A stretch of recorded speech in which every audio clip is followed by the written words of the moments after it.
تبارك الذي بيده الملك وهو على كل شيء قدير الذي خلق الموت والحياة ليبلوكم أيكم أحسن عملا وهو العزيز الغفور.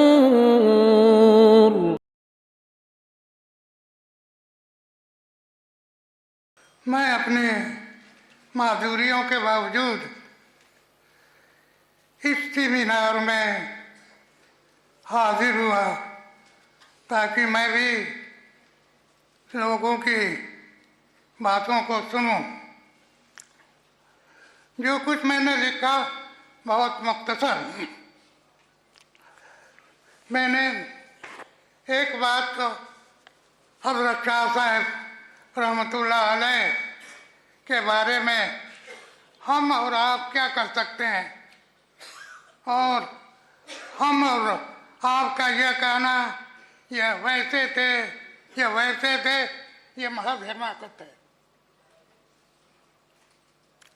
البتہ آپ کے دیکھنا یہ ہے کہ جو ان کے ہم عصر ہیں وہ کیا کہتے ہیں، ان کے اساتذہ وہ کیا کہتے ہیں.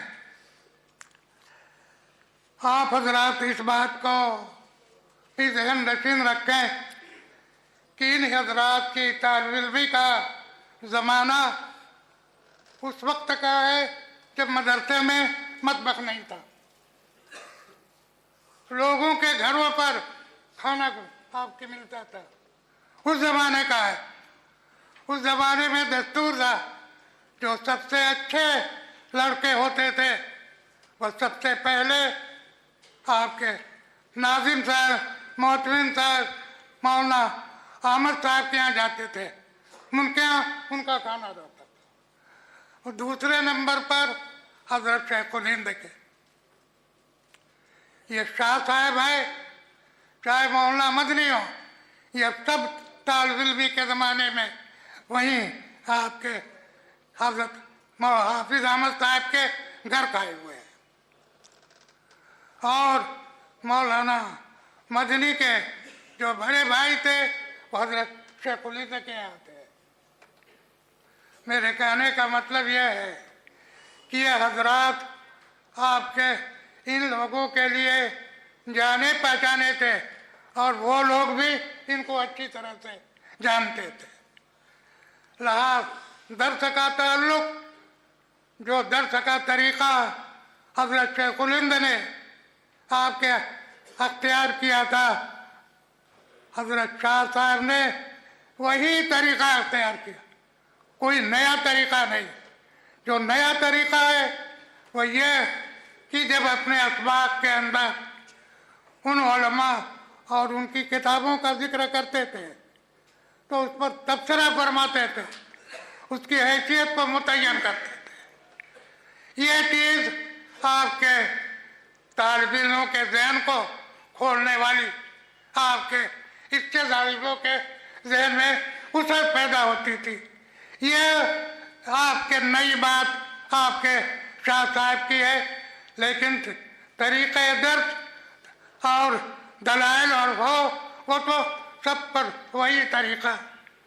اور یہ حضرات اپنے درس کے اندر جو صوفیہ اپنی بات کہتے ہیں اس کا بھی ذکر کرتے تھے.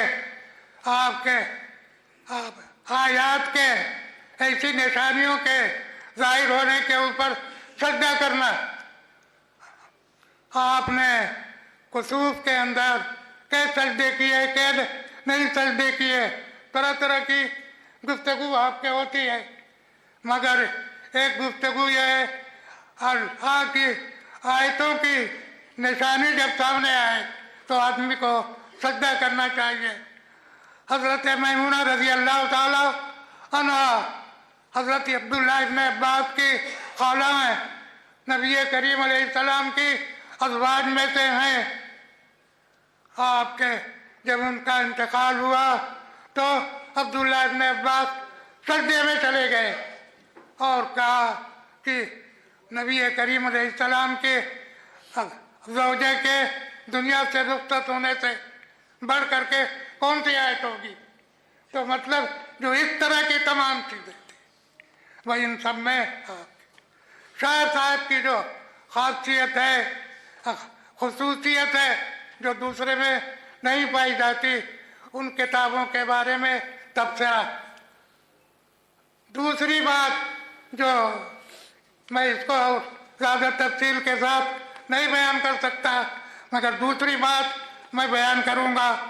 शाह साहब रहमतुल्लाह को अल्लाह ताला ने उनकी तकदीर की बात है, वो ऐसे वक्त में आए, कादियानी मजहब आपके आया और उनकी सदारत के अंदर आया। वो जब शेखुल हदीस थे, सदर मुदर्रिस थे, उसके सिलसिले में उन्होंने अपने शागिर्दों की एक टीम तैयार की, खुद किताबें लिखी, उन लोगों से भी किताबें लिखवाई और उन लोगों ने किया। अब आप ये देखिए, इसकी बुनियाद पर इन उलमाए देवबंद में लिखने का कोई रिवाज नहीं था। इनकी वजह से इन किताबों के लिखने के बाद लिखने पढ़ने का रिवाज हुआ, और जब इन्होंने लिखना पढ़ना शुरू किया तो उसको कहाँ पर शाया कराया जाए। उस जमाने में सिर्फ दारुल मुसन्निफीन आजमगढ़ एक था, लेकिन वहाँ पर खुद वहाँ के लोगों के मज़ामीन आपके काफ़ी आते थे। यहाँ के मज़ामीन कहाँ से आपके लिखे गए। उस वक्त अब उन लोगों के जहन में आया कि हमको भी एक प्लेटफॉर्म मिलना चाहिए, और नदवतुल मुसन्निफीन इसी बुनियाद पर कायम हुई और लोगों ने लिखना पढ़ना शुरू किया। इन तमाम चीज़ों का फ़ायदा हजरत शाह साहब रहमतुल्लाह अलैह को मिलेगा। ये सब उनके आसार में से आपके, अब मैंने ये लिखा, और जहाँ तक उनकी इल्मी हैसियत है उसमें मैंने सिर्फ मौलाना शब्बीर अहमद उस्मानी का एक मकूला नकल किया है।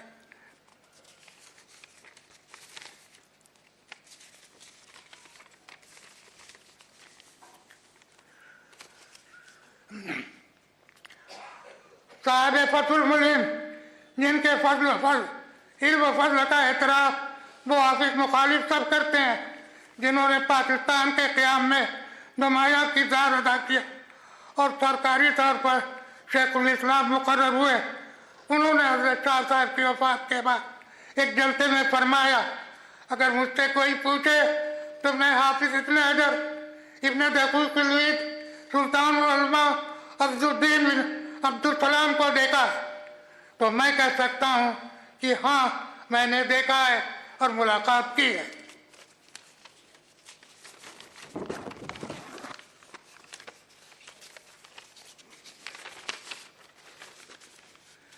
मेरा यह कहना तशबीह इख्तियारे के तौर पर बिल्कुल सही है, क्योंकि इन हजरात की जो खुशियात थी वह सारी खूबियाँ इकट्ठे होकर हज़रत शाह साहब में मौजूद थी। अगर वही ज़माने में होते तो उन्हीं के तबके में शुमार होते।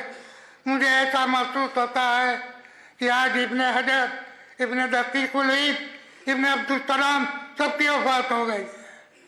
इससे बढ़कर उनके अंदर यह बात भी थी कि अल्लाह ने उनके अंदर तक़वा, तवाज़ु, हुस्न खुल्क़ सबको जमा कर रखा था, और बहुत कम किसी आलिम में यकजा होते हैं। उसके बाद मैंने शाह साहब की कादियानियों के खिलाफ अजीम जद्दोजहद को जिक्र किया है, मगर उसके साथ मैंने इसको पहले जिक्र कर दिया कि जो उलमाए देवबंद में लिखने पढ़ने का सलीका आया है, ये जितना लिखेंगे इन सब का सवाब हजरत मौलाना आपके अनमता कश्मीरी रहमतुल्लाह अलैह को मिलेगा, इसलिए कि इस तरीके पर उन्होंने इस आपके रास्ते पर लगाया। वाक़िर दावाना अल्हम्दुलिल्लाह रब्बिल आलमीन।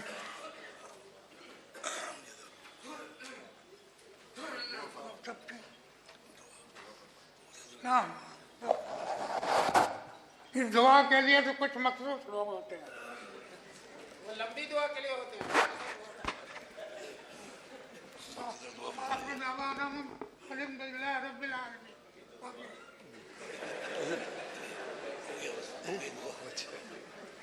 آپ ہی دعا کر دیجیے.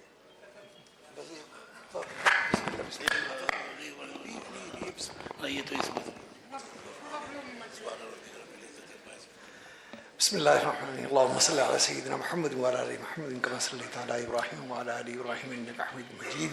سبحان ربك رب العزة عما يصفون وسلام على المرسلين والحمد لله رب العالمين برحمتك يا ارحم الراحمين.